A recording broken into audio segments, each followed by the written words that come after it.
अस्सलाम वालेकुम, कैसे हैं आप सब। Welcome back to my channel. Cricket Australia से जो रिक्वेस्ट की गई थी कि भाई मोर ओपन टूर्स होने चाहिए, जो एक्सचेंज प्लेयर्स एक्सचेंज जो प्रोग्राम है उस पे है कि बातचीत चल रही थी।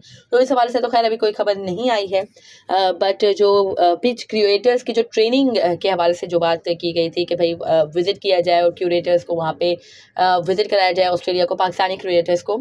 एंड वहाँ पे वो है कि पिच की जो क्यूरेशन है उसकी ट्रेनिंग लेंगे ऑस्ट्रेलियन क्रिएटर्स है। तो इस हवाले से जो रिक्वेस्ट की गई थी पीसीबी की तरफ से, वो क्रिकेट ऑस्ट्रेलिया ने मंजूर कर ली है। नाउ जो पाकिस्तानी पिच क्यूरेटर्स हैं वो ट्रैवल करेंगे ऑस्ट्रेलिया एंड वहाँ पे वो ट्रेनिंग लेंगे। एंड आई डोंट नो क्या उसका है कि निकलेगा, उसका जो कंक्लूजन है वो क्या निकलेगा। मुझे खैर इतना ज़्यादा नहीं ये इफेक्टिव लग रहा, माइट भी हो भी, बट मेरे in my point of view I don't think कि ये इतना ज़्यादा इफेक्टिव होगा, क्योंकि ऑस्ट्रेलिया में जो अनइवन बाउंस आता है, जो ग्रासी पिच होती है, और एक है कि अनइवन बाउंस बाउंस वाली पिचेस होती हैं, फास्ट ट्रैक्स होते हैं।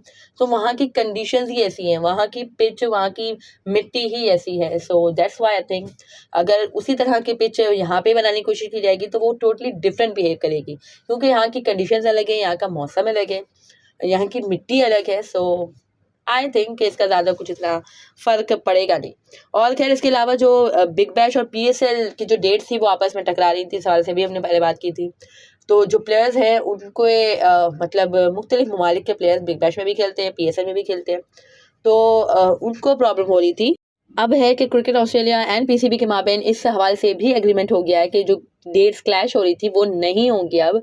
तो प्लेयर्स के लिए भी ओबियसली अच्छा होगा, जो players big bash and PSL दोनों में खेलना चाहते हैं, सो वो दोनों में है कि अपने आप को रिप्रेजेंट कर सकते हैं। So it's a nice move. और है कि इसके अलावा जो हमारे नसीम शाह साहब हैं उन्होंने पोस्ट किया है, अपनी वीडियो पोस्ट की है कि वो बॉलिंग प्रैक्टिस कर रहे हैं। खैर पहले भी हमने बात की थी कि एनसीए में उन्होंने बॉलिंग प्रैक्टिस स्टार्ट कर दी है, एंड है कि अब वो सिंगल स्टंप के साथ वो प्रैक्टिस कर रहे हैं, उसको हिट कर रहे हैं। सो माशाल्लाह अल्हम्दुलिल्लाह उन्होंने अपनी वीडियो जारी की है जिसमें वो स्टंप को हिट कर रहे हैं। एंड मोर ऑफन खेल करना चाहिए उनको, अच्छे रिदम में आने के लिए, अच्छी परफॉर्मेंसेस देने के लिए। And looking forward for that lethal that great Naseem Shah, जो कि हमेशा से है कि पाकिस्तान की टीम के मेन पेसर रहे हैं, बैकबोन रहे हैं पाकिस्तान की पेस अटैक की। एंड विदाउट हिम ऐसा लग रहा था कि शाहीन भी इतने ज़्यादा इफेक्टिव नहीं है यार, वो भी जो हमारे हारिस रऊफ है वो भी इफेक्टिव नहीं है, यानी Naseem was the main reason. दोनों को है कि संभाल के चल रहे थे, दो तीनों खैर एक दूसरे को सपोर्ट कर रहे थे। That's why Pakistan pace attack was lethal. But है कि इंशाल्लाह खैर अब उम्मीद है कि शाहीन अच्छे फॉर्म में आ जाएं, हारिस है कि अच्छा परफॉर्म करें, देन नसीम के वापसी से एक अच्छा कॉम्बो बन जाए।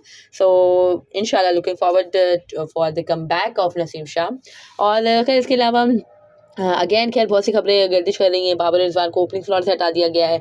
कुछ लोग कह रहे हैं कि भाई बाबर को वन डाउन पे रखा गया है, और कुछ कह रहे हैं कि बाबर को रेस्ट दिया जाएगा, कुछ कह रहे हैं कि रिजवान को है कि ओपनिंग दी गई है, कुछ कह रहे हैं कि रिजवान को नहीं दी गई है, कुछ कह रहे हैं कि आर्ग्यूमेंट कुछ किया है, कुछ है कि अपनी है कि एग्रीमेंट एग्री करवा लिया है रिजवान ने, कुछ बातें करी थी, कुछ है कि कुछ आर्ग्यूमेंट खैर उनका हुआ था, but I don't know exactly. मैंने खैर कल भी इस सवाल से बात की थी कि मुझे ऐसा नहीं लगता है, मुझे इसमें कुछ सदाकत नहीं लगती है, दैट्स वाई मैंने इस सवाल से बात नहीं की थी, इसको इतना ज़्यादा हाईलाइट नहीं किया था। बट यार जो बाबर रिजवान के ओपनिंग स्लॉट के साथ जो छेड़खानी हो रही है, बहुत से लोग खैर इसको बहुत ज़्यादा ऑफेंड हो रहे हैं इस सवाल से, बट आई डोंट थिंक ऐसा कुछ ऑफेंड होने की ज़रूरत है, क्योंकि they are just experimenting man.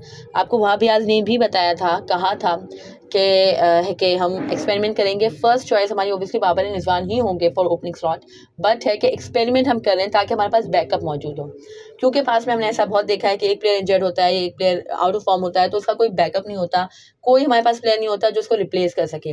That's why obviously we all know that Babar and Rizwan माशाल्लाह माशाल्लाह इज इररिप्लेसेबल, बट स्टिल है कि they are trying different players, they are experimenting before the world cup, ताकि एक अच्छा कॉम्बिनेशन बन सके। तो आई डोंट थिंक इसमें ज़्यादा ऑफेंड होने की ज़रूरत है फैंस को। मैं तो खैर इतनी ऑफेंड नहीं हुई, बट या बहुत से लोग ये भी कह रहे हैं कि ये जस्ट एक कवर अप करने की कोशिश की गई है, एंड आहिस्ता आहिस्ता बाबर रिजवान को साइडलाइन करने की कोशिश की जा रही है, एजेंडा चलाया जा रहा है। खैर ट्विटर पे तो मैंने बात की थी कि बहुत ही ज़्यादा अगेंस्ट बाबर मुखालिफ एजेंडा बहुत ही ज़्यादा है कि चल रहा है, बट वही बात है कि बस बाबर अगर इंशाल्लाह परफॉर्मेंसेस दे देंगे तो ये सारी एजेंडा, सब कैंपेन, सब अपनी मौत आप मर जाएंगे इंशाल्लाह। सो मैं खैर इतना ज़्यादा इससे नहीं, मुझे कोई इससे ज़्यादा इतना फ़र्क पड़ रहा। एंड जहाँ तक बात है कि ये जस्ट मतलब है कि slowly and gradually Babar Rizwan को साइडलाइन करने की कोशिश है T20 आई टीम से, तो आई डोंट थिंक कि वो ऐसा कर सकते हैं।